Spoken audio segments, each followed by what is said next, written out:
Pessoal, não vamos esquecer de acionar o sino. Olá, combatentes do Canorte da Guerra, tudo tranquilo aí, pessoal? Vamos dar o retorno do som. Quero mandar um abraço a todos os produtores de conteúdo, amigos desse Brasil que brigam pela soberania. Canal Ao Bom Combate, canal Velho General, irmãos Russo, Rogério Itablica está no estúdio aqui conosco, Felipe Quintas, Rubão Gonzalez, canal Visão Estratégica, canal Homem do Espaço, todos os produtores de conteúdo, amigos aí, Anjo Nicolás, um grande abraço aí para os amigos do Rio de Janeiro. Gente, é um prazer enorme entrar nas casas de vocês hoje. Vamos dar o retorno do som aqui.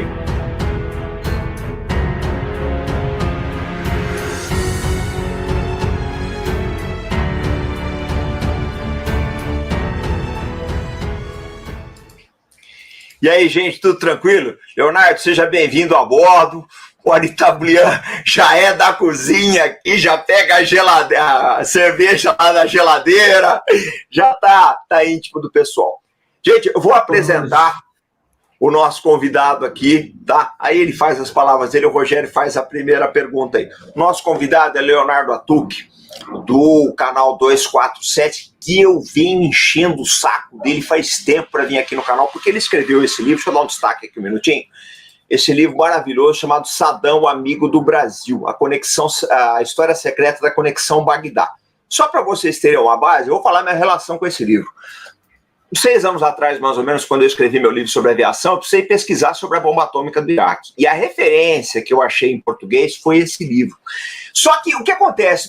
Aqui não fala só da opção do urânio do Iraque, tá? Aqui fala também da relação do Saddam com o Brasil, que ele ajudou muito o nosso país. Mas aí o Leonardo vai contar, não vou dar spoiler não, porque você tem que comprar o livro também, tá? Então, Rogério, você quer fazer a apresentação do nosso convidado? Sejam bem-vindos aí. Muito obrigado, boa noite, Léo, boa noite, comandante, boa noite ao público que nos acompanha, sempre muito bom estar aqui com vocês. E um tema muito interessante, né? Esse tema do Iraque, uma vez que diz respeito à questão da interferência externa nos destinos de uma nação. E o objetivo principal desse nosso encontro de trabalho que nós fazemos é reforçar os alicerces da soberania nacional. Então, o Leonardo Atucci tem um portal, o Portal Brasil 247, lá no canal, no Brasil 247, ele tem a linha também que fala da geopolítica, e dando ênfase nesse aspecto, e na obra que o comandante colocou, do seu livro sobre o Iraque, eu queria saber, Léo, como é que surgiu a ideia de você escrever esse livro sobre o Iraque, se você chegou a ir a Bagdá, se você chegou a conhecer o Iraque, como é que foi o teu interesse e os desdobramentos dessa obra? E principalmente também, se você chegou a ter contato com o Iraque fisicamente. Boa noite, obrigado pela presença. Boa noite, comandante Robson. Boa noite, Itablian. Um prazer falar com vocês. Uma alegria, obrigado pelo convite. Esse livro, na verdade, ele surgiu... Bom, vamos contar a história por inteiro. Eu morei em Belo Horizonte entre 1997 e 2001. Na cidade de Belo Horizonte, eu fiquei muito amigo de um empresário já falecido, que é o Murilo Mendes. Murilo Mendes era o dono da construtora Mendes Júnior, uma das maiores do país, uma das construtoras que teve papel decisivo aí na infraestrutura brasileira. Itaipu, acho que é o maior exemplo, Ponte Rio-Niterói, também Transamazônica, essas grandes obras. E o Murilo Mendes ele também teve um papel decisivo na exportação de engenharia brasileira, de bens e serviços. O principal mercado era o Iraque. Por que o Iraque? Porque quando houve o choque do petróleo na década de 70, o Iraque foi um dos poucos países do mundo que aceitou vender petróleo para o Brasil, mesmo naquela condição de escassez de divisas internacionais. E essa relação se aprofundou. Ela começou, inclusive a Petrobras teve parcerias no Iraque, a Braspetrol descobriu reservas importantes no Iraque.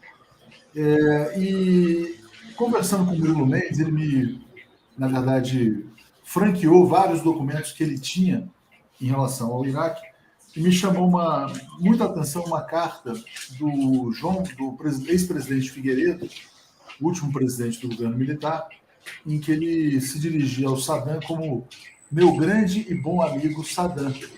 Era assim, tal, vamos dizer assim, o grau de... Era uma parceria estratégica, né? Hoje está na moda falar em parceria estratégica. Hoje eu até vi uma notícia de que o Irã está firmando uma parceria, está caminhando para uma parceria estratégica com a Rússia, assim como já fez uma parceria estratégica com a China. Brasil e Iraque eram parceiros estratégicos. E aí eu achei a história interessante. Eu acompanhei também muito da questão da Mandy Júnior, porque ela teve que voltar do Iraque quando houve a primeira guerra do Golfo. Muitos brasileiros trabalhavam lá e houve uma operação para trazer de volta o pessoal que atuava na área de engenharia.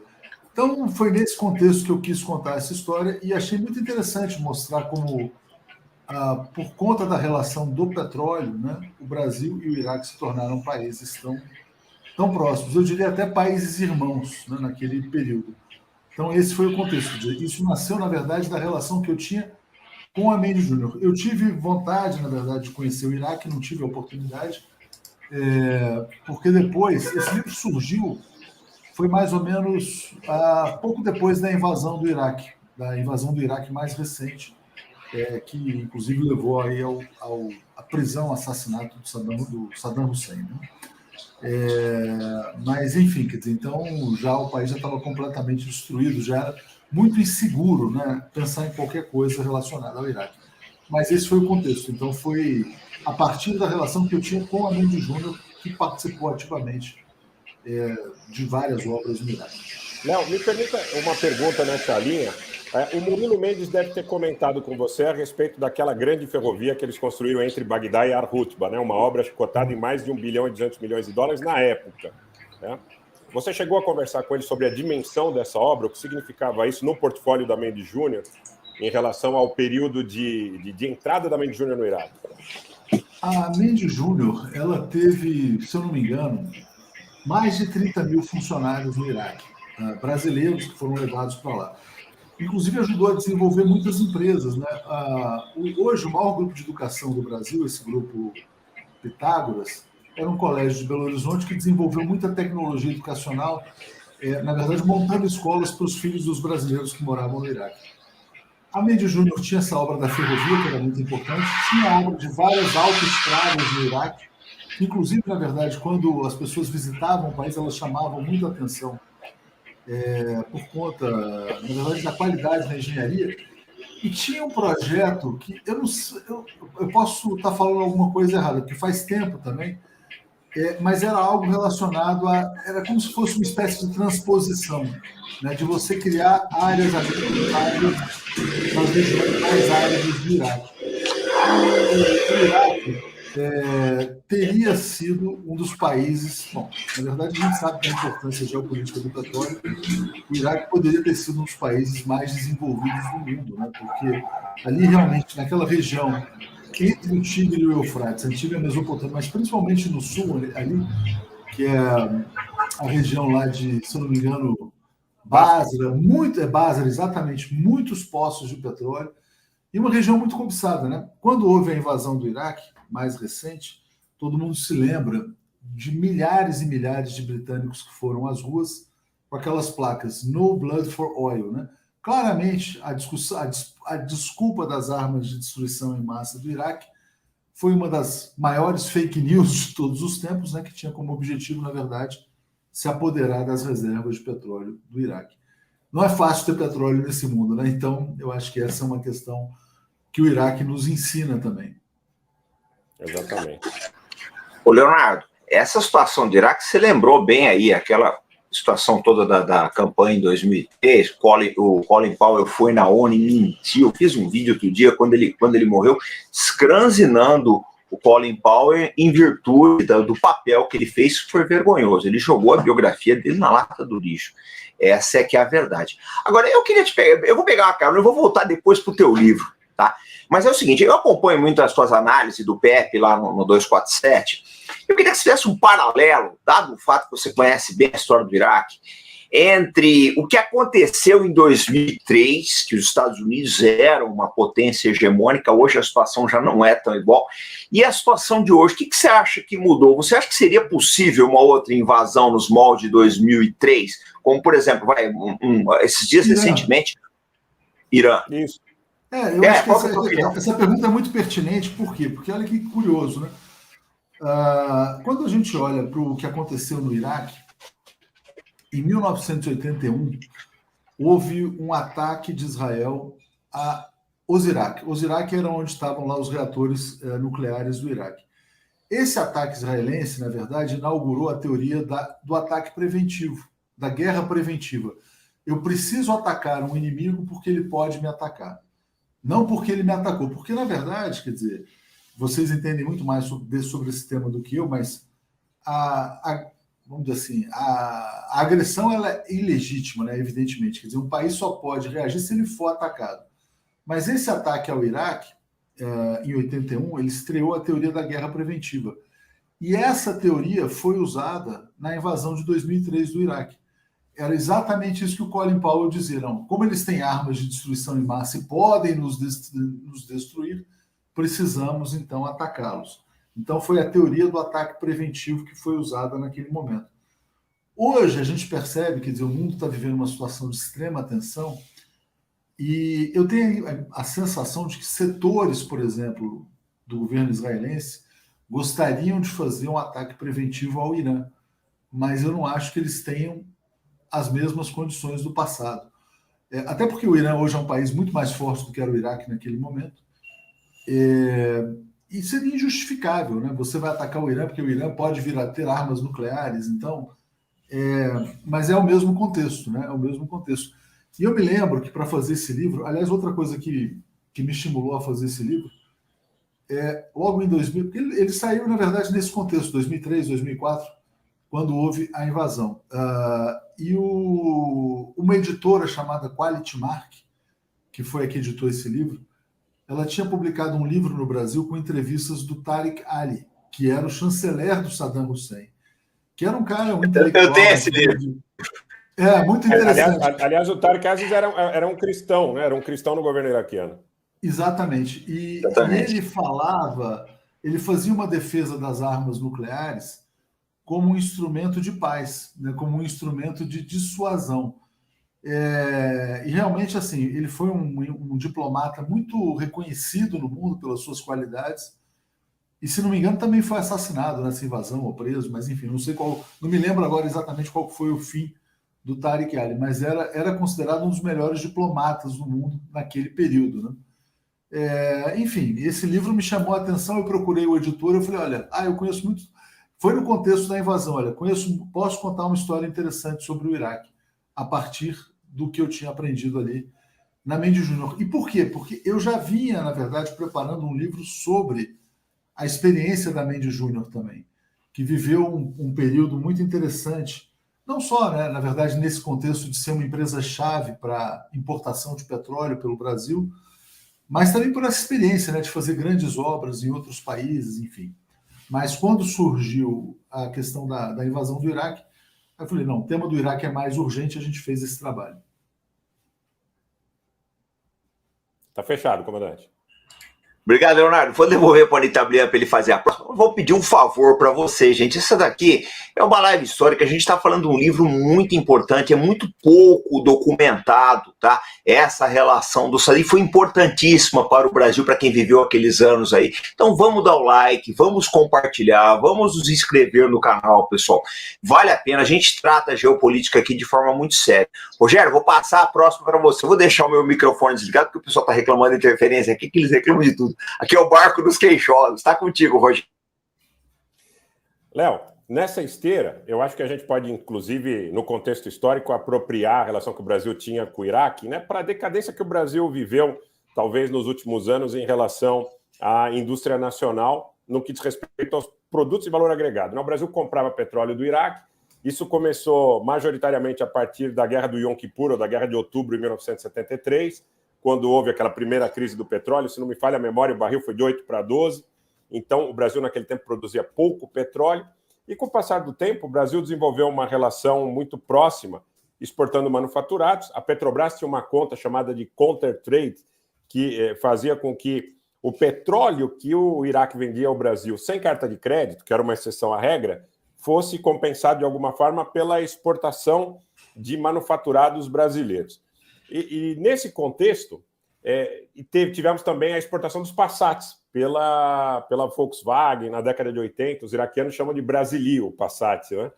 Em Bagdá, eles adotam... É o Brasilia, né? Não é o Passat. Então, eu queria saber o seguinte, nesse livro, nessas conversas que você teve com o Murilo Mendes, que também construiu a rodovia entre Bagdá e Amman, né? Obras realmente muito grandes ali, muito significativas. Qual era a impressão que ele tinha a respeito da administração que o governo brasileiro, no período em que houve um conflito com o Kuwait, porque era o governo Collor de Mello, eu não sei se vocês tiveram a oportunidade de conversar sobre isso. Então, ali o Brasil já tinha uma política mais alinhada com os Estados Unidos. Ele comentou alguma coisa com você a esse respeito? O Brasil, na realidade, poderia ter tido uma postura diferente. Nós tivemos o embaixador Tarso, que foi negociar a questão dos reféns, que o Saddam Hussein reteve lá para evitar o bombardeio da coalizão liderada pelos Estados Unidos. Mas eu queria saber da postura do governo brasileiro. Qual era a posição do Murilo e o que você entende que poderia ter sido feito diferente naquele momento que a gente tinha, a verdade, um mundo unipolar? É muito interessante essa questão, porque quando houve essa primeira guerra do Iraque, era o governo Bush, o presidente do Brasil era o Collor, né, que era a guerra do Kuwait, na verdade.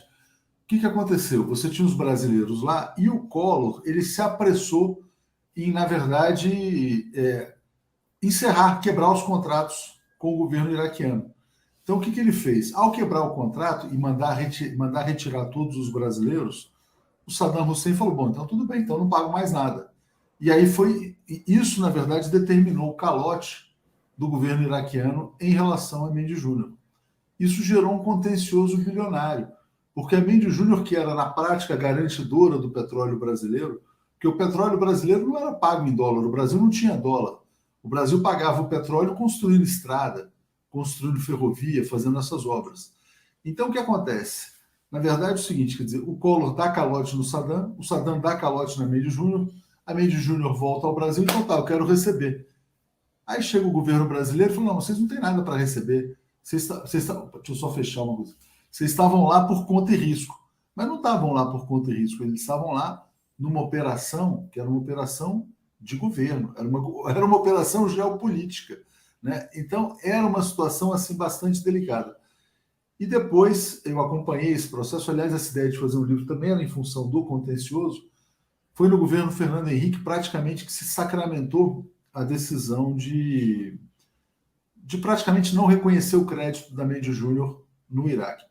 Curiosamente, até me lembrei de uma coisa boa, e é importante porque a vida é cheia de coincidências, né? Eu trabalhei no Banco do Brasil antes de trabalhar no jornalismo. E isso deve ter sido 80 eu não me lembro exatamente que ano era. A área internacional do Banco do Brasil foi transferida do Rio de Janeiro para Brasília. E aí eu me candidatei e fui aprovado numa vaga na área internacional. Nessa área internacional, você tinha lá, eu estava no setor de recuperação de créditos internacionais. E aí você tinha alguns grandes contenciosos do Banco do Brasil. Você tinha a Mendes Júnior, você tinha a Vibras, e você tinha algumas outras, tinha coisas da cooperativa, não, era Mendes Júnior, a Vibras, enfim, Sadia. Outras coisas importantes. Talvez grandes exportadores e tal. E eu me lembro que eu, falando com as pessoas mais experientes do Banco do Brasil, todo mundo dizia ali, quer dizer, que a Mendes Júnior tinha razão na sua demanda, né? Então, quando eu conheci o Murilo, e ele me falou desses assuntos, eu já tinha um conhecimento prévio que vinha dessa passagem pelo Banco do Brasil. Então, foi isso, quer dizer, na verdade, o governo Collor se apressou em fazer um agrado ao governo do Bush pai. Com isso, o Saddam também, bom, então já que vocês vão embora, eu não devo mais nada, e criou-se aí um passivo bilionário que nunca foi pago a Mendes Júnior, para falar a verdade. Esse calote continua até hoje, né? Inclusive os equipamentos, né? Os equipamentos também ficaram lá. Aqui o Aloysio está dizendo, o Saddam vendeu petróleo fiado para o Brasil. Era mais ou menos isso, era quase isso, na verdade. Não era um petróleo fiado, mas tinha uma contrapartida. Você tinha exportação. Na verdade, é assim, quer dizer, o Brasil tinha tecnologia na engenharia e ele ia lá modernizar o Iraque, né? O Brasil exportou papel, celulose, frango, proteína animal, petroquímicos, automóveis, automóvel, Passat de monte. Maluf foi para Bagdá, né, que tem aquela foto épica do Maluf com o Saddam. Muito interessante. É a história do Brasil, história viva do Brasil. A conta da Petrobras, se eu não me engano, era uma conta de counter trade. Então, quer dizer, garantia do pagamento do petróleo era a exportação de manufaturados brasileiros. E para as pessoas terem uma noção, na verdade, da importância estratégica disso, né? Vamos imaginar, assim, olha, o que foi a modernização do governo brasileiro antes do choque do petróleo, né? A gente pegar o milagre econômico, todo o PND, segundo o PND, tudo que foi feito no Brasil. E, de repente, tudo isso para porque o Brasil não tinha mais petróleo, que é o que movimenta a indústria, né? O Brasil não tinha mais dinheiro para comprar petróleo. Quer dizer, então, se não fosse essa operação que foi muito criativa, muito engenhosa, o Brasil poderia ter colapsado. É importante lembrar que nesse período também de escassez energética, foi aí que o governo desenvolveu o pró-álcool, né? O pró-álcool surgiu nesse contexto de crise do petróleo, de choque do petróleo, né?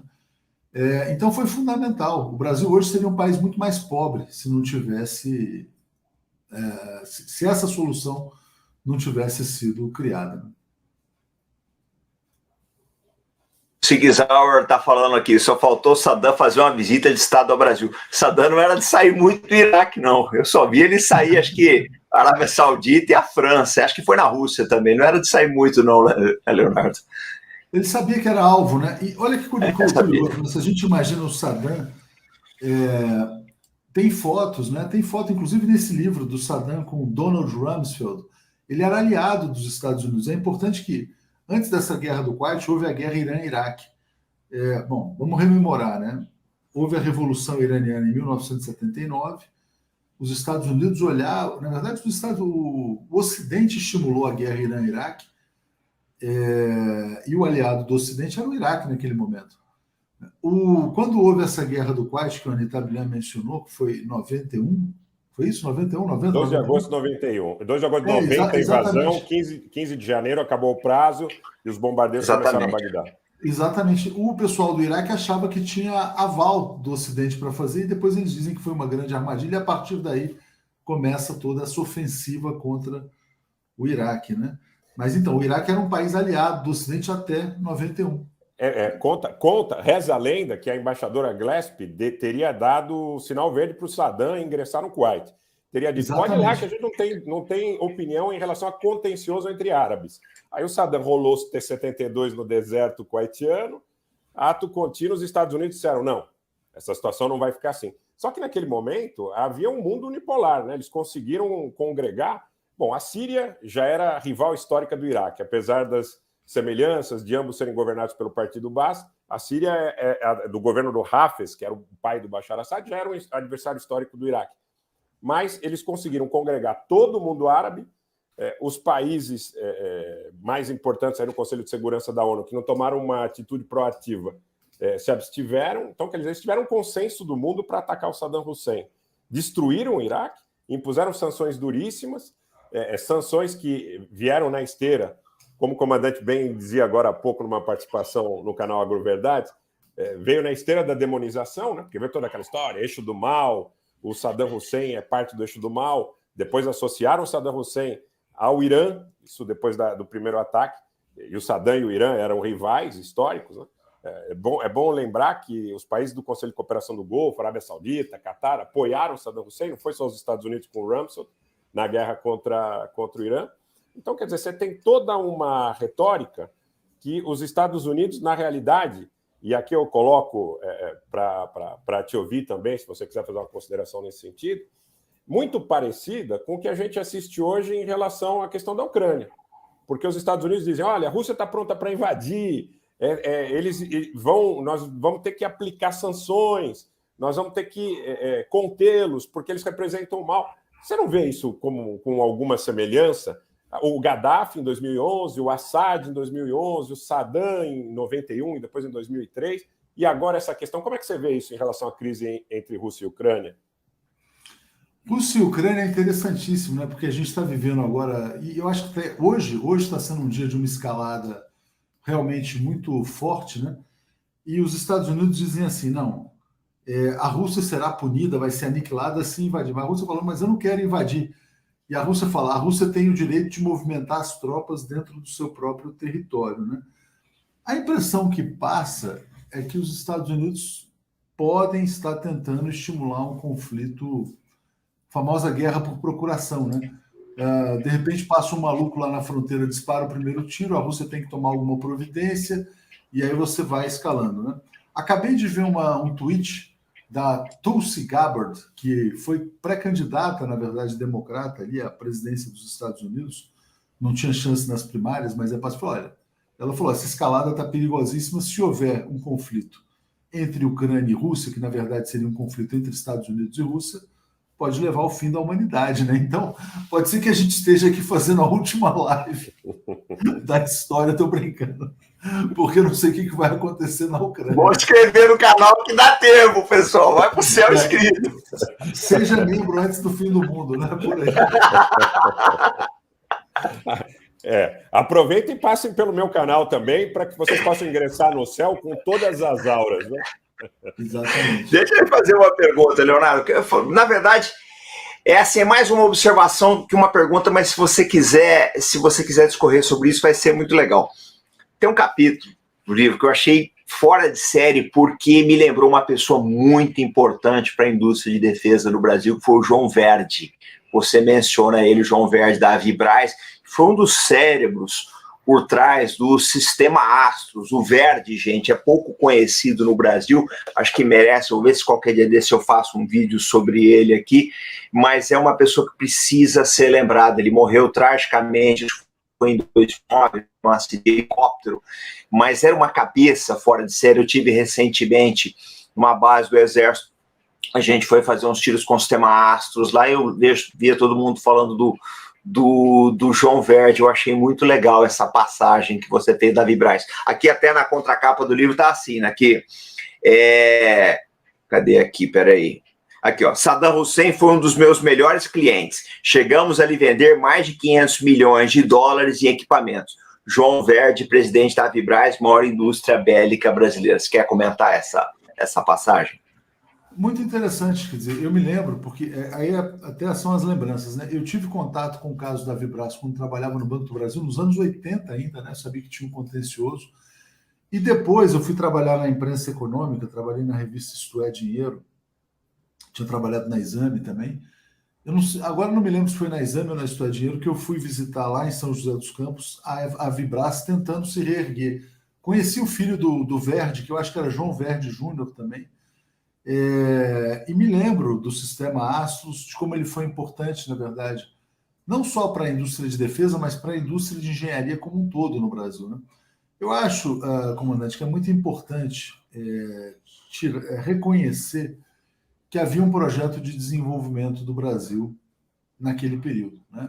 Um projeto de desenvolvimento que tinha a ver com, assim, a gente pode mencionar a Vibraz, mas pode mencionar a Promon, pode mencionar várias empresas de engenharia de ponta naquele período que estavam ligadas às grandes indústrias. Então havia uma visão, bom, é importante desenvolver, sei lá, defesa, a Vibraz, telecomunicações, Promon, petroquímica. Eu acho que o Brasil formou grandes grupos, quer dizer, eu acho que faz falta hoje no Brasil realmente essa visão de desenvolvimento, de definir, olha, quais são os setores estratégicos para a economia brasileira no século XXI. Né? E realmente eu acho que a Vibraz teve um papel fundamental. Hoje não sei qual é a situação deles, se eles estão numa boa situação econômica, mas desconfio que não. Porque o Brasil, na verdade, foi meio que... Esses setores foram meio que aniquilados, né? Mas enfim. Mas foi uma lembrança muito importante. Posso só tirar Obrigado, Leonardo. Eu queria só fazer... O que significa contrapartidas australianas para o Brasil? Vamos lá, foi bom você perguntar, porque é uma coisa que eu gostaria que você divulgasse aí. O que acontece é o seguinte, gente. Nós estamos cansados de ver o Brasil ser tratado da maneira como ele é tratado, como um indigente aí fora. Então, o que a gente quer começar Nós já estamos difundindo há algum tempo. A partir do momento, tem muita gente que fala, não, o Brasil tem que entrar na OTAN, fazer isso, fazer aquilo, que eu acho uma sandice muito grande. Mas, já que esse pessoal tem essa ideia, então a gente tem que pedir para as grandes potências as mesmas contrapartidas que a Austrália teve, que é receber submarinos nucleares de última geração, sistemas para o Five Eyes, tá? Submarinos nucleares, na verdade, sistemas de guiagem, tudo isso. Então, eu penso assim, o Brasil precisa, já que o pessoal vive apregoando, não, nós temos que fazer aliança com isso, com aquilo. Tá bom, gente, então vamos pedir essas contrapartidas estratégicas, que o Brasil precisa. Essa é uma realidade. Agora, fazer esses acordos, caracu, que a gente faz, que nem o TNP, o TEPAN, assinado pelo seu Temer, tá? O TNP, assinado pelo senhor Fernando Henrique Cardoso, o MCTR, que é limitação de alcance dos mísseis aí, e não ganhar nada, não dá. Então a gente lançou essa campanha aqui de contrapartidas australianas, nós estamos fazendo muita pressão em cima do Senado também para não ratificar o TEPAN. Tá, estamos fazendo muita pressão em cima disso, conseguimos mais de 20 mil adesões aí, e fazendo essa pressão aí nos veículos militares, no sentido que daqui para frente, se o Brasil tiver que assinar algum acordo desse daí, ele pedir essas contrapartidas, sabe que não vai, mas pelo menos esses acordos caracu não são assinados, entendeu, Leonardo? Gente, vamos dar um like aí, vamos ajudar o canal. É fazer pressão. Eu acho que o Brasil ele precisa se conscientizar do seu lugar no mundo. A gente não pode ser mais tratado como um país de terceira categoria, como a gente é tratado. Você vê o que as bobagens que o Macron falou na França hoje aí, né? Mas eu vou passar... Gente, 2.100 pessoas na live. Vamos dar o like, vamos ajudar a soberania brasileira. Anitta Blian, vou passar para você fazer a próxima pergunta aí. Eu esclareci tua dúvida, Leonardo? Não, tá claro, entendi, tá perfeito. Tá contigo, Anitta Blian. Léo, nessa questão aí do relacionamento do Brasil com as grandes potências, com as Nações Unidas, aproveitando o ensejo, a deixa aí das contrapartidas australianas, eu particularmente tenho a impressão, não quero influenciar na sua resposta, mas tenho a impressão que o modelo de funcionamento, inclusive do Conselho de Segurança da ONU, que é derivado do final da Segunda Guerra Mundial, estaria superado, na medida em que ele concentra superpoderes na China, na Rússia, na Grã-Bretanha, na França e nos Estados Unidos, que tem poder de veto e os outros países não têm a mesma condição.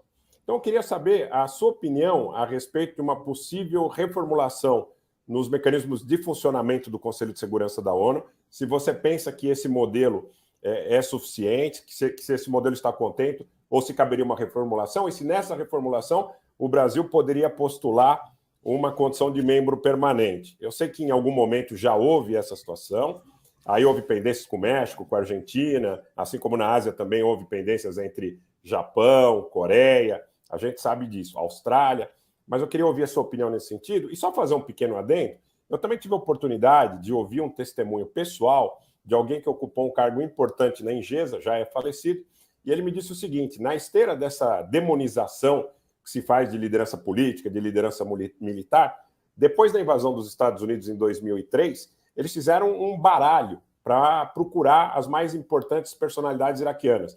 Cientistas, lideranças militares, políticos, etc. Bem lembrado. Uma delas era o Ali Hassan al-Majid, que também era uma figura de Tikrit e que era primo do Saddam Hussein, do clã de Tikrit, também sunita. E essa pessoa teve a oportunidade de encontrá-lo em Bagdá por mais de uma oportunidade e me disse o seguinte, olho no olho, ele disse o seguinte, Rogério, o Ali Hassan al-Majid, que era chamado nesse baralho de Ali Químico, quando muito, ele sabia fazer uma limonada. O Ali Químico. Eu lembro do personagem, o Ali Químico. O chá doce, Rogério. Lá no Iraque é o chá doce. Ele não tinha nenhuma formação acadêmica que o vinculasse a nenhum tipo de projeto, parecia não capitanear nenhum tipo de projeto nessa esfera, mas para o The Guardian, para a grande mídia atlantista e tudo mais, ele era o Ali Químico, aquele que era responsável por construção de armas químicas, biológicas, bacteriológicas, etc. Então, quer dizer, essa coisa da demonização que esbarra sempre na questão do poder político. Então, por que eu fiz essa extensão, esse comentário extensivo?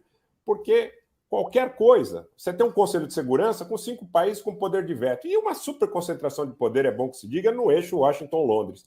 Queria saber o que você pensa dessa situação a médio e longo prazo. Olha, eu avalio que o Conselho de Segurança das Nações Unidas, né, reflete o jogo de poder da pós-Segunda Guerra Mundial, né? Então é um pouco isso, quer dizer, e não vejo assim, quer dizer, que as grandes potências queiram dar nada de graça para outros países, quer dizer, é óbvio que é uma reivindicação histórica do Brasil, Fernando Henrique pleiteou, o ex-presidente Lula também, mas sem que o Brasil seja uma potência nuclear, o Brasil, na verdade, abdicou desse direito, dessa pretensão, vamos dizer assim, de ser uma potência nuclear, não vejo o Brasil sendo um membro permanente do Conselho de Segurança. Por quê? Porque isso seria uma concessão dos atuais donos do mundo, né? A menos que o mundo mude completamente, sei lá, não sei o que vai acontecer. Será que nós vamos ter a queda do Império Americano? Será que a gente vai ter a guerra na Ucrânia? Será que vai se buscar, então, depois disso, uma governança global maior? Eu acho que seria o ideal, mas não vejo isso sendo dado para ninguém, né? Nessa ordem internacional, acho que o comandante conhece bem, ninguém dá nada de graça. Você Os países têm que conquistar, né? Você concorda com essa adesão do Brasil ao TNP, essas salvaguardas adicionais? Você acha que o Brasil, na medida em que exista um mundo nuclearizado, poderia abdicar dessa condição? Ou pelo menos dar a opção de fazer ou não seu artefato? Como política de Estado, né? Na verdade, assim, quer dizer, ele já aderiu. Então, eu soube, por exemplo, de uma palestra que foi feita pelo general Etchegóin no Instituto Fernando Henrique Cardoso, tem alguns anos já. Uma das primeiras coisas que ele mencionou, olha, mas veja bem, o Brasil aderiu ao TNP, ele fez essa crítica, quer dizer, devido ao fato de o Brasil não ser uma potência nuclear, o Brasil se tornou um país menor no jogo das nações. A gente aprendeu isso a duras penas, né, nos últimos anos, eu acho. Acho que se a gente for parar para pensar, né, o que é uma potência, né? O que é uma potência global? Uma potência tem que ser uma potência militar, uma potência tem que ser uma potência energética, tem que poder manter a sua própria energia e tem que ter segurança alimentar. Tem que ser capaz de alimentar a sua população. O Brasil tem muita energia, o Brasil tem muito alimento, mas o Brasil realmente ele tem uma pendência nessa questão da segurança, que é a questão nuclear. A Rússia é uma grande potência. A Rússia preenche esses 3 requisitos. A China não. A China não tem autonomia energética, ela depende de acordo com o Irã, e também não é uma potência alimentar. Os Estados Unidos eles têm condição de ter segurança alimentar, segurança energética quase, né? Porque, na verdade, eles são grandes produtores também, e, evidentemente, quer dizer, um grande poder militar. Então, assim, quer dizer, no mundo ideal, eu penso assim, quer dizer, ou todos têm armas nucleares ou ninguém tem, né? Porque isso cria um desequilíbrio, né? Então, a gente vive... E o Brasil está do lado mais fraco, infelizmente, porque o Brasil é um país interessantíssimo, é um dos países mais ricos do mundo em recursos naturais, e tem que fazer muito malabarismo para defender esse patrimônio. Né? Sem poder dissuasório, sem soberania? Eu não diria sem soberania, também não diria sem poder dissuasório, porque, mal ou bem, o Brasil tem um soft power, né? O Brasil tem uma relevância no mundo, né? Agora, eu acredito que existem forças que gostariam de ver um Brasil fragmentado. Eu acho que, assim, quer dizer, a fragmentação do Brasil, se o Brasil pudesse ser dividido em 5, 6 países, seria o ideal para as potências internacionais. Eu acho que a existência do Brasil como um território só é quase um milagre, né? É uma situação interessantíssima. Está fechado, comandante. Eu vou te fazer uma pergunta, eu vou mostrar uma fotografia que eu acho muito importante, em termos de simbolismo de nossos dias, só o Tablian voltar. Olha só, essa foto aqui que vocês estão vendo na tela, eu acho ela emblemática. Tá o Putin, o Narendra Modi, né, a Dilma, o Xi e o Jacob Zuma. Tá? BRICS. Em resumo aí, os 5 países do BRICS. A Rússia, o Brasil, China, Índia e a África.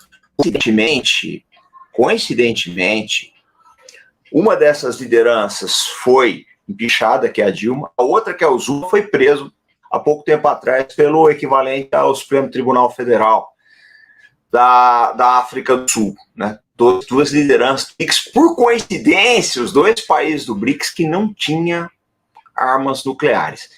Você acha que houve uma tentativa dessas grandes potências do bloco euro-americano de tentar partir o BRICS ou de, pelo menos, né, afastar do poder as lideranças desses países mais fracos, no sentido de dissolver um pouco a associação? Como é que você vê isso aí? Olha, é muita coincidência, né? É bastante coincidência. Eu tenho quase certeza, porque, na verdade, quer dizer, essa questão dos BRICS é muito interessante, né? O cara que criou a palavra BRICS é o Jim O'Neill, ele era o economista-chefe da Goldman Sachs. E quando ele criou, na verdade, ele não imaginava que BRICS fosse virar um bloco político.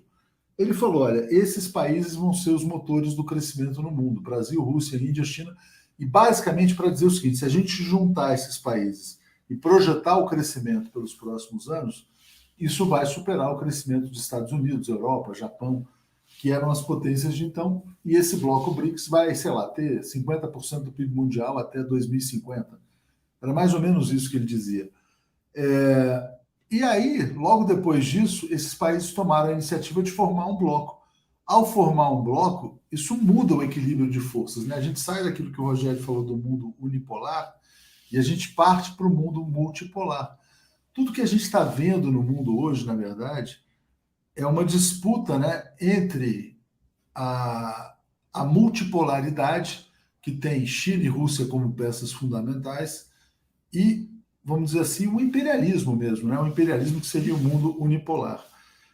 Então, eu acho que o BRICS era, sim, uma pedra no sapato, e atacar os BRICS, removendo, vamos dizer assim, os presidentes dos países mais frágeis, né, nesse sentido da questão militar, eu acho que foi uma questão, acho que é uma questão bastante pertinente.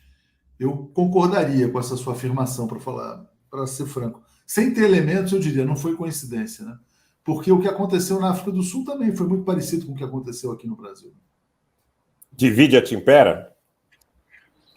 No mundo da geopolítica não tem coincidência, né, gente?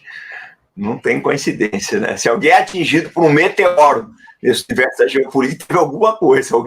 Alguém se beneficiou com isso, alguém.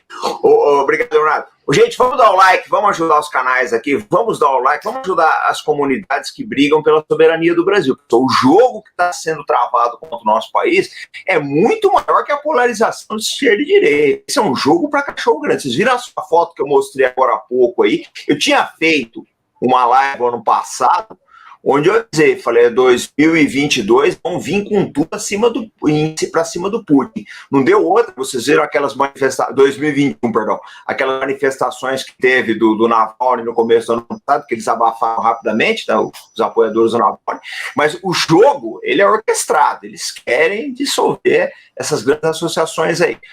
Pessoal, vamos dar o like, Rogério, vou passar para você a próxima pergunta. Deixa eu silenciar. Léo, na linha dessa possibilidade que me parece bastante concreta, que o Brasil, em 2013, tenha sido, a partir de 2013, vítima de uma revolução colorida, que tenha dividido a sociedade brasileira e que segue, no meu entendimento, dividindo a sociedade brasileira, como você vê a questão do esvaziamento do poder das instituições eleitas?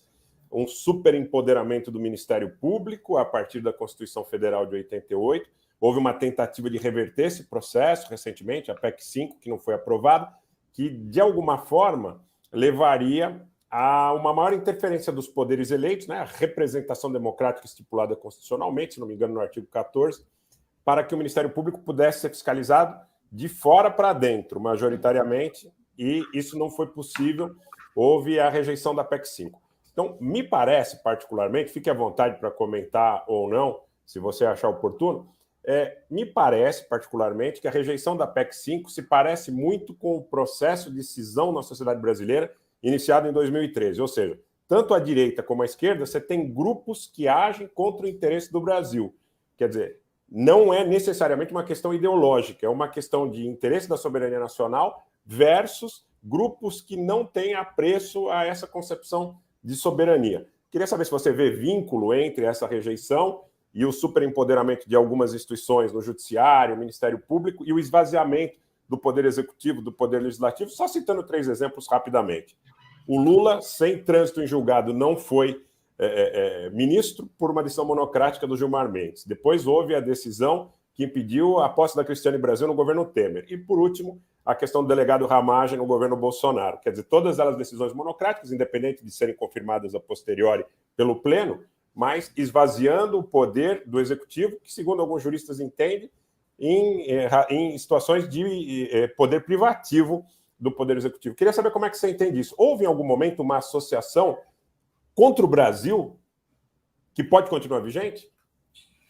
Olha, eu acho que toda, na verdade, decisão que parta de poderes não eleitos, ela ela tende a ser, na verdade, mais, como é que eu diria, suscetível à contaminação por interesses internacionais, né?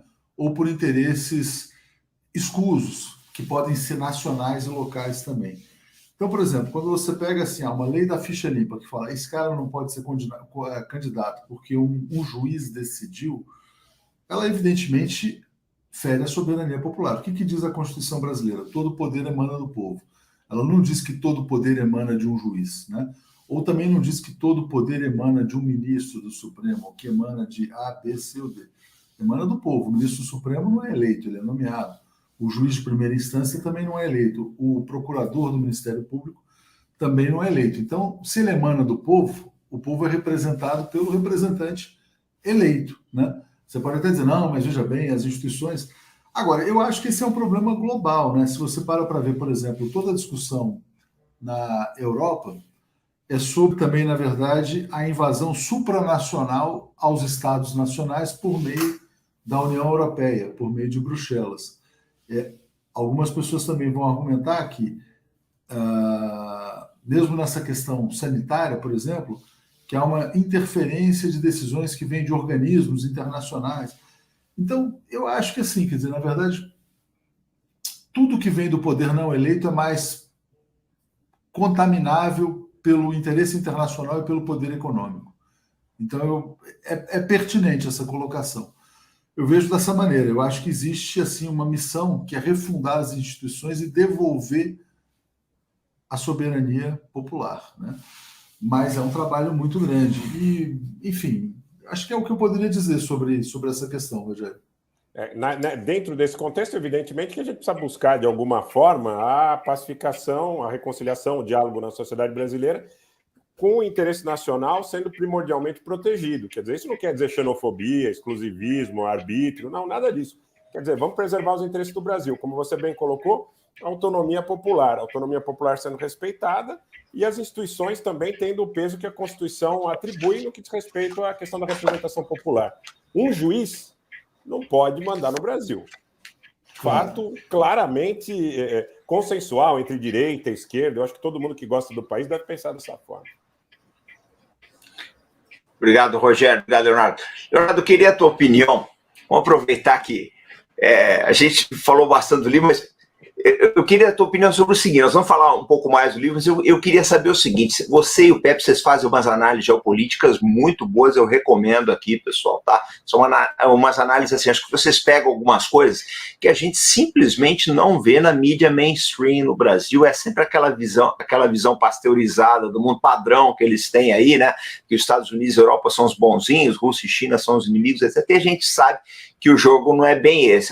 Eu gosto muito das análises de vocês, porque entra a fundo. Queria saber o seguinte, como é que você vê o governo Biden, principalmente no aspecto América Latina? Como é que você está vendo tudo isso? Passado um ano de governo dele, qual é o teu balanço? Eu acho assim, ontem, inclusive, foi nomeada a nova embaixadora dos Estados Unidos no Brasil. Que é uma empresária do setor de telecomunicações e tal. Eu acho que tem uma mudança do governo Trump para o governo Biden, né? Se você olha, assim, por exemplo, o perfil do embaixador que estava aqui antes, dos embaixadores que passaram, dos que olhavam para a América Latina, aqueles encarregados para a América Latina, era muito essa discussão anticomunismo, né? Agora, eu acho que o eixo retórico dos Estados Unidos em relação à América Latina vai ser a questão ambiental. Eu vi que essa empresária, que é embaixadora, foi casada com também empresário que já faleceu, que era um grande doador do Partido Democrata. E lá é mais ou menos engraçado, né? Porque os empresários doam para o partido, ganham cargos. É uma coisa, o que a gente chamaria de promiscuidade lá é mais ou menos legalizado, né? Então, eu vejo assim, e era um doador do John Kerry, que é o cara que toca a agenda ambiental. Eu acho que a política dos Estados Unidos para o Brasil vai ser focada, sobretudo, na questão amazônica, né? Redução das emissões, etc. Tal. E eu acho que eu imagino que vocês falem sobre isso, mas eu acho que vai ter uma ofensiva muito grande sobre o agronegócio brasileiro. Eu não ficaria surpreso até se eles estiverem preparando uma lava-jato sobre o agronegócio. E aproveitando esse comentário do Tommy aqui, o discurso ambiental vai vir com força na hora que acabar a pandemia. Também não vou ficar surpreso se surgir uma pandemia do agronegócio, vamos dizer assim. A carne brasileira, a carne não sei. De Manaus, Léo, de Manaus. Uma coisa, veto a toda a carne brasileira, uma coisa desse tipo. Eu acho que assim, não, eu ficaria, na verdade, já preparado para algo nesse sentido, porque o Brasil é um país muito potente, o Brasil é um grande. O Brasil é um país assim, quer dizer, que está toda hora tendo as suas asas cortadas, né? Então o Brasil era para ser uma potência da engenharia, não é mais, aí ele vira uma potência agrícola. Aliás, o Brasil é um país muito interessante, porque o Brasil. Por que o Brasil não entra em crises tão profundas, embora essa seja uma crise profunda? O Brasil tem uma economia muito flexível, né? É curioso. Então, por exemplo, quando você ataca um setor, mas aí você tem. É uma economia tão diversificada que outros setores puxam a economia. Agora o Brasil está tendo um desempenho melhor nessa questão do agronegócio, né? Mas o agronegócio também pode vir a ser atacado. Eu acho que essa deveria ser uma preocupação. Então eu acho que o foco dos Estados Unidos vai ser esse. O governo Biden, por exemplo, ele aplaudiu, de certa maneira, a eleição no Chile, do Boric, né? Eu acho que eles vão estimular, na verdade, o governo do Boric pela questão do identitarismo, né? De dizer que, olha, o Boric vai dar paridade de gênero, raça, vai valorizar os povos originários, que eu acho que são coisas importantes, mas eu acho que são coisas que talvez desviem o debate da questão da soberania, né? E do próprio desenvolvimento. Então eu vejo assim, quer dizer, uma ocupação da América Latina de uma maneira mais sutil. Não vai ser eu não vejo, por exemplo, o governo Biden falando como o governo Trump falava em guerra contra a Venezuela, né? Eu acho que eles vão até ter mais paciência em relação à Venezuela, mas acho que eles vão tentar ocupar a região com outros argumentos. Questão ambiental, talvez sanção por devastação do meio ambiente, coisas desse tipo. Eu acho que é por aí. Eu acho que é por aí que eles vão atuar. E acho que o Júlio está dizendo, a agenda ambiental é a arma, tipo assim, olha, o Brasil vai destruir o mundo, é mais ou menos isso. Sim, a gente tem batido bastante nisso aqui. A gente tem pegando bastante nesse tema. E o pessoal está começando a acordar, né? O brasileiro está começando a acordar que essa historinha para boi dormir aí. Mas é bom, isso que você falou da Lava Jato Agrícola é uma coisa para a gente começar a pensar também, viu, pessoal? Eu te agradeço, eu vou devolver para o Anitablian, ele faz a próxima. Eu vou deixar com vocês, fechar o microfone aqui para não dar fonia. Quer completar, Léo? Não, só ia completar que sobre a Lava Jato Agrícola, eu já ouvi alertas de advogados que estão inteirados aí, dizendo, vamos preparar isso aí. Eu falo isso como especulação, mas é uma especulação ancorada em coisas que eu já ouvi de pessoas que eu levo a sério. Isso aconteceu também em relação à indústria de proteína animal no governo Temer, no caso da JBS, no meu entendimento, quer dizer, foi um ataque muito claro. A JBS se mostrava um player importante da cena internacional. Antes, na Operação Lava Jato, houve ataque à Braskem, houve ataque à Petrobras, à indústria nuclear, à indústria naval. Foi uma espécie de operação psicológica, no meu entendimento. Eu queria ouvir a sua opinião sobre a Operação Lava Jato. Se você vê... Deixa eu só falar sobre a JBS, porque a JBS é interessante. Tem notícias recentes, né? Senadores democratas, republicanos, pressionando o governo Biden a expulsar a JBS do país. A JBS é aquela empresa que a gente percebe, ela está meio que pendurada lá nos Estados Unidos, né? Parece que eles deixam a empresa respirar por aparelhos ali. Então é um pouco isso, quer dizer, olha, vocês estão aqui, mas enquanto nós permitirmos, né?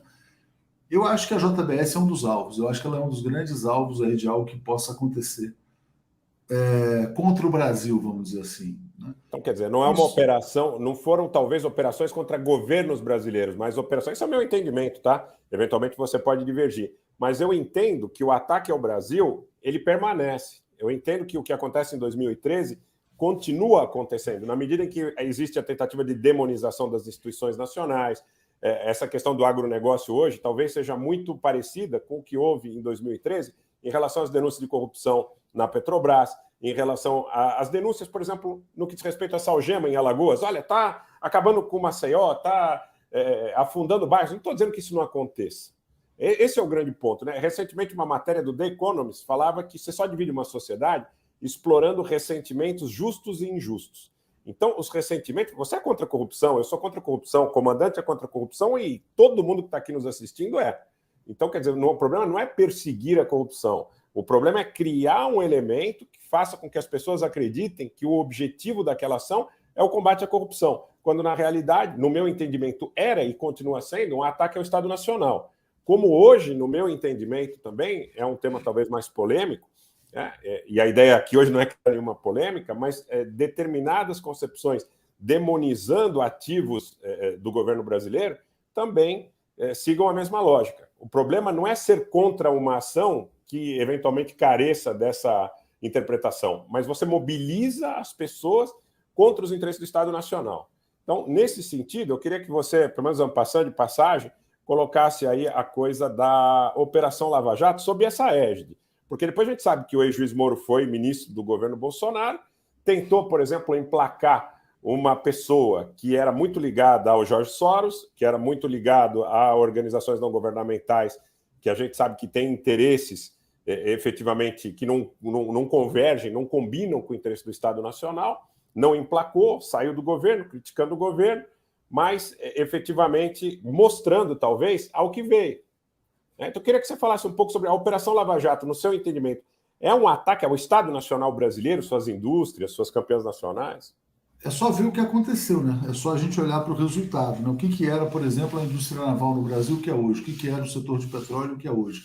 Olhando pelo lado do consumidor, né? O que era o preço da gasolina ontem e o que é o preço da gasolina hoje, o preço do gás de cozinha, etc. e tal. Então, eu acho que assim, ela foi uma operação para sugar a renda do petróleo brasileiro e transferir para o acionista privado da Petrobras.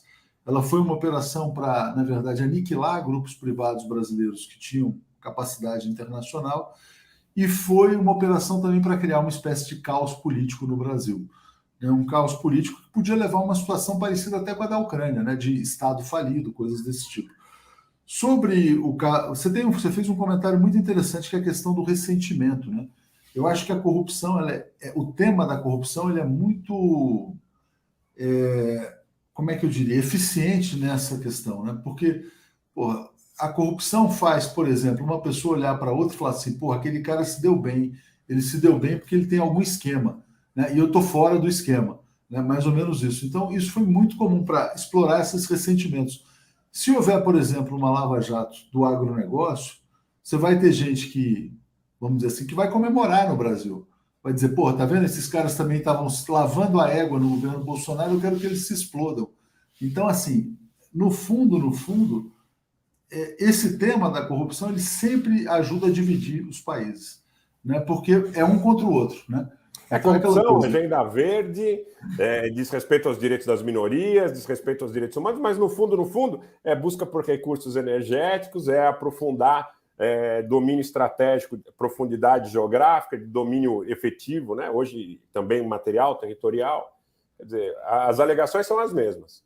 Tem um cara que o Pepe Escobar cita muito, o comandante mencionou, que é o Andrei Martyanov, né? E eu estava escutando um podcast dele, ele falou assim, olha, a geopolítica ela pode ser resumida numa questão. É a disputa pelos recursos. É a disputa pelos recursos econômicos, naturais dos países, quer dizer. Então, é um pouco isso, quer dizer, você cria o caos no Iraque, você leva o petróleo, cria o caos no Brasil e cria essa condição de o Brasil, que era para ser uma potência energética, deixar de ser. É complicado, né? Eventualmente você bloquear o desenvolvimento agrícola de um país como o Brasil é muito difícil, né? O Brasil é muito difícil. Olha, é muito difícil fazer com que o Brasil não seja a maior potência agrícola do mundo.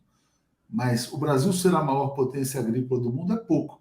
O Brasil, eu vejo pelo menos assim, né? O Brasil, com o território que tem, com os recursos que tem, ele deveria já ser a quarta, quinta maior economia do mundo. Né? Era uma obrigação nossa, eu acho. O Brasil era para ter uma renda hoje de $20 mil, uma renda per capita. Era para ser um país de desenvolvimento médio, de alto desenvolvimento, né? Humano. O Leonardo.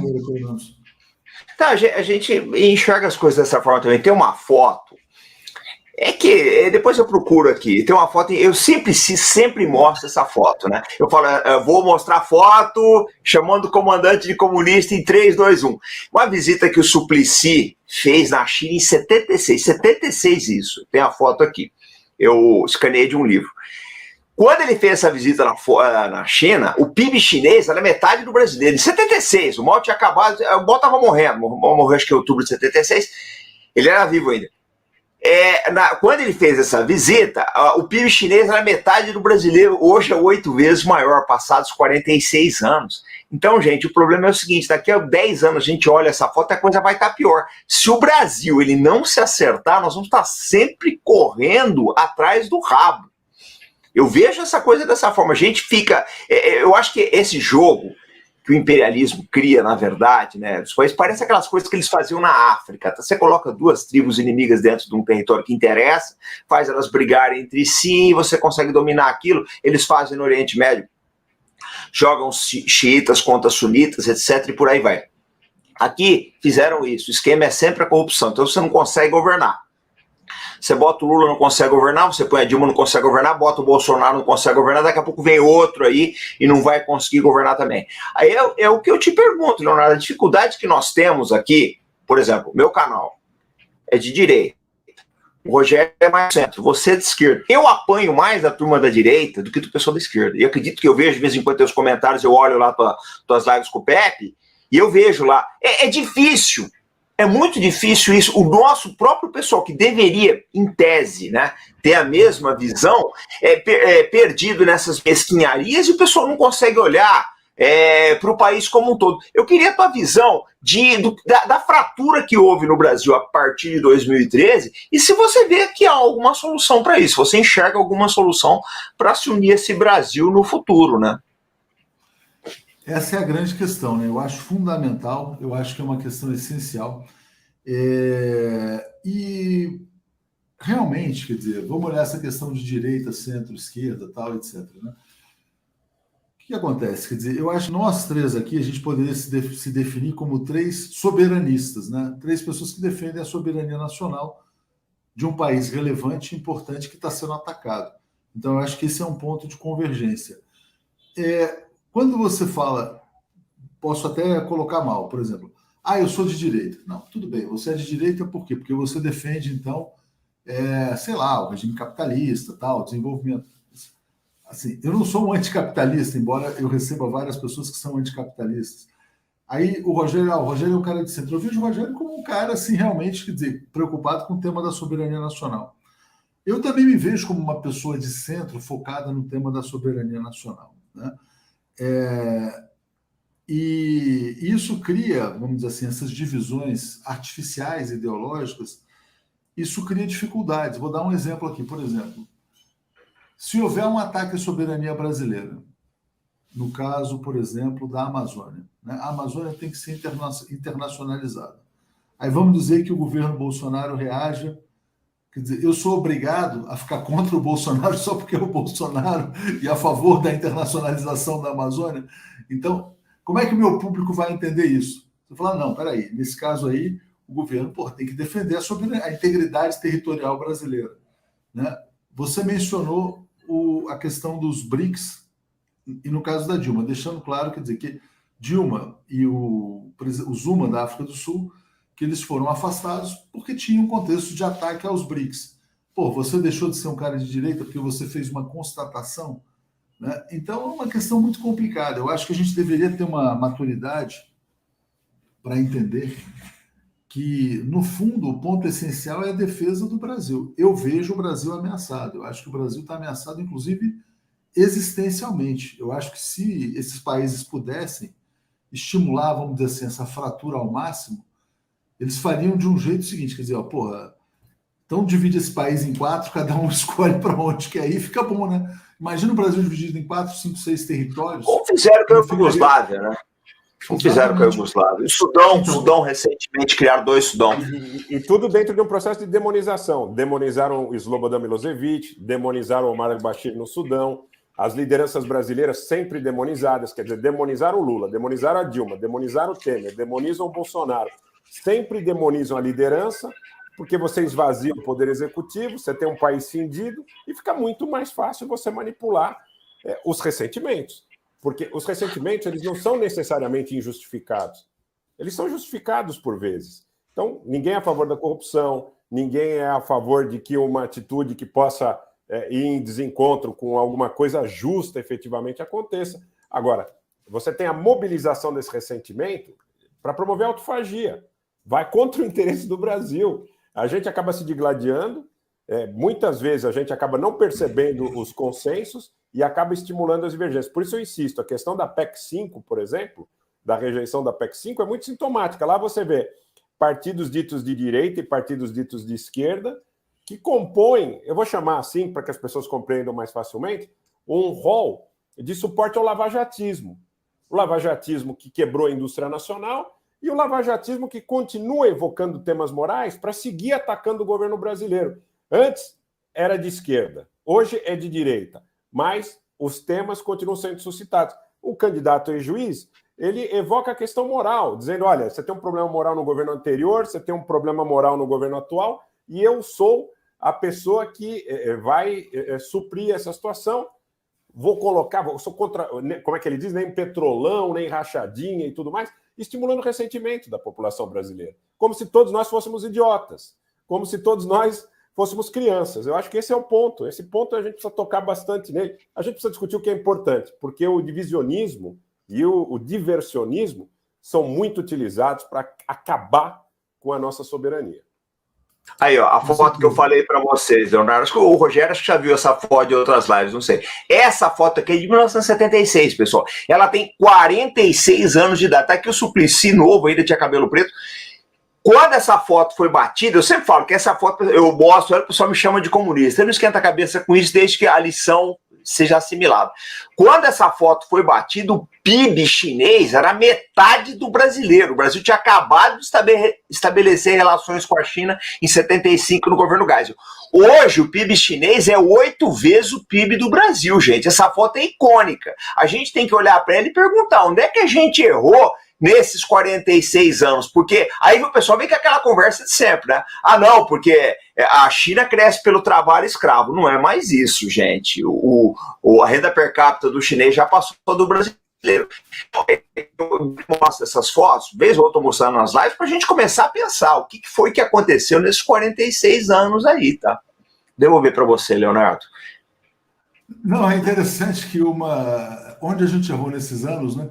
Quando veio o governo Collor e a redemocratização do país, né, ele começa lá na Serra do Cachimbo, né, dizendo, não, o Brasil está renunciando a qualquer ambição nuclear. Né? Então, eu acho que, enfim, o Brasil foi sendo reduzido. Né? Agora, pode ser, viu? Eu não sou uma pessoa completamente sem esperança, não. Pode ser que a gente tenha aí uma reversão total no quadro. Alguém comentou aí nos comentários que o Brasil precisa de um presidente com alma de Putin, né? Mas precisava ter a capacidade de defesa dele também, né? Tinha que ter a defesa dele. Não basta a alma, né? O Putin, ele conseguiu fazer uma coisa, né, que eu acho importante, que é difícil fazer no Brasil, né? Ele conseguiu podar o braço do imperialismo que operava lá dentro, né, Leonardo? Ele trocou as elites, a elite que está lá é a favor, pode ser uma elite corrupta também, não vou entrar nesse mérito. Claro que toda elite tem corrupção, mas ela está mais alinhada com os objetivos internos, né? A elite que tinha lá antes era completamente alinhada com interesses europeus, americanos. Isso é que talvez seja o passo mais difícil para um governante, né?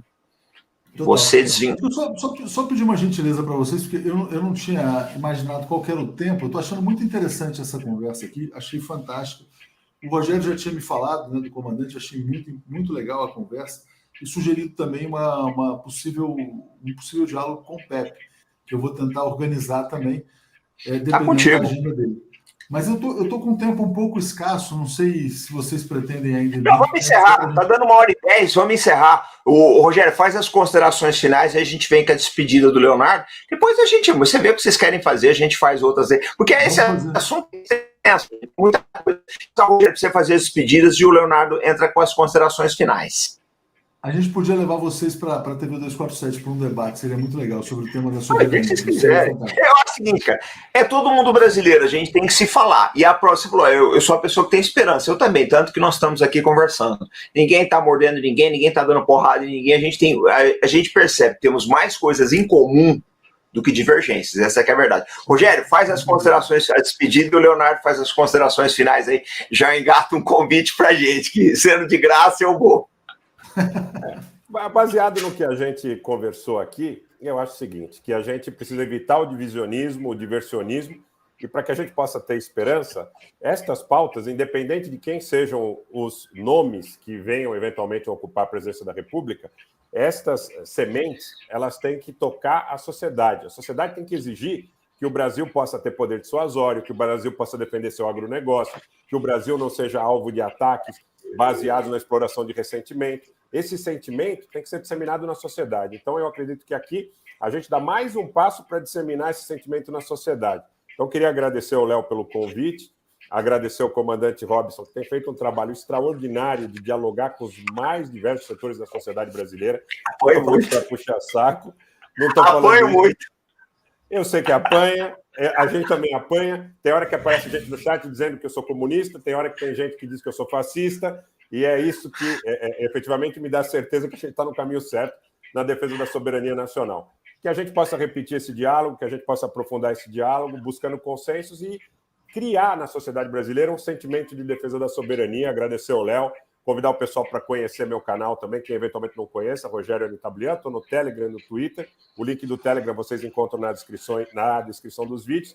E dizer que às 22 horas eu vou assistir a live do Rubem Gonzalez, que vai falar exatamente sobre a síndrome de vira-lata do povo brasileiro. Então eu vou assistir o Rubão para que ele reforce mais o sentimento nacional e de prestígio à soberania brasileira, que eu acho que a gente tem que disseminar. Léo, muito obrigado pela sua cortesia e pela visita. Obrigado, Leonardo, obrigado aí. Faz a despedida aí. Vamos escrever no 247 e no canal do Anitablian, gente. Obrigado ao comandante, obrigado ao Anitablian. Gostei muito dessa conversa. Tinha muita coisa que não estava fresca na memória, porque já tem tempo, né? Mas é muito interessante repassar essa história, porque eu acho que tem até um ponto comum na questão do Iraque e do Brasil, né? Tudo no frigir dos ovos há uma disputa por petróleo, por recursos naturais, e o Brasil não pode ser saqueado, né, quando essas divisões são plantadas. Então, eu acho que é muito importante ter algum trabalho de convergência nacional para tentar preservar, porque eu acho que com a união do povo brasileiro esse país é defensável. Sem união, ele é mais atacável, né? Eu acho que todo mundo quer ter um futuro melhor aqui. Eu acho que o fundamental é que tenha mais diálogo mesmo, até para construir uma defesa e uma saída para esse buraco. Obrigado a todos. Vamos em frente. Valeu, gente. Obrigado. Um abração para você. Pessoal, depois a gente se encontra na live do Rubão.